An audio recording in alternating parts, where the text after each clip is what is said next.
خوشنما تو ریاض صاحب بن جاتے ہیں، وہ برائی کرتے کرتے اتنے برائی کے دل دادا ہو جاتے ہیں کہ انہیں وہی اچھے کام نظر آتے ہیں۔ ان کو اگر بتایا جائے کہ آپ غلط کر رہے ہیں، الٹا مرنے مارنے پر چھوڑ جائیں گے کہ آپ ہمارے عیش میں خلل ڈالتے ہیں۔ تو یہ نوبت جب آ جائے نا کہ بیمار بیماری کو بیماری ہی نہ سمجھے بلکہ اس کو تندرستی سمجھے، اس کا علاج نہیں ہو سکتا۔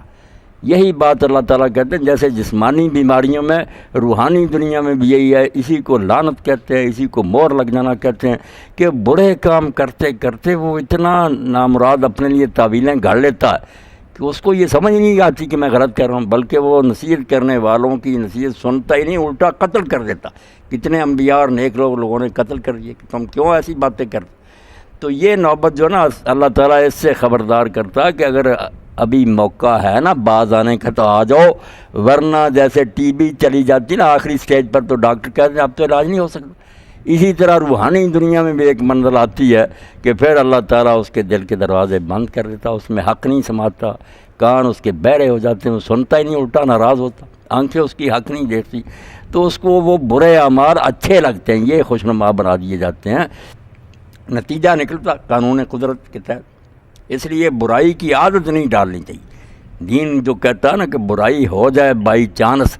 جذبات کے غلبہ سے، یا کسی موقع پر آدمی بھول گیا یا کسی نے مجبور کیا، یہ صورتیں ہیں جن کو دین نے مانا ہے کہ مسلمان سے بھی ان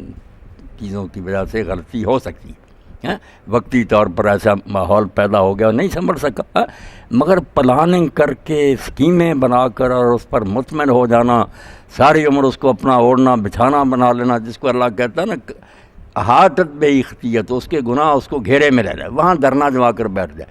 یہ خطرے کی علامت۔ اس کو پھر گناہ نہ سمجھے، بریز الکفر، اب نوٹس آ گیا کہ تو کافر ہو گیا، اندر سے تو بے شک نہ زبان سے کہتا رہا میں اللہ رسول کو مانتا ہوں، اندر سے وہ شخص بالکل منکر ہو جاتا، معاشرے کے دباؤ کی وجہ سے اعلان کرے نہ کرے، ذہناً وہ بالکل سمجھتا کہ نہ کوئی خدا ہے، نہ آخرت ہے، نہ حساب کتاب ہے۔ یہ استحلال معصیت جس کو علماء نے کہا نا کہ گناہ کو وہ اچھا سمجھ لے، اس کو وہ گناہ اچھا لگے، بس تباہ ہو گیا، دین کی موت ہو چکی، اب اس میں ایمان نام کی کوئی شے نہیں، وہ دنیوی لحاظ سے ضرور مسلم ہے، اس کو ہم دفن کریں گے، اس کو ذبیحہ کھائیں گے، اللہ کے ہاں وہ مومن نہیں ہوگا۔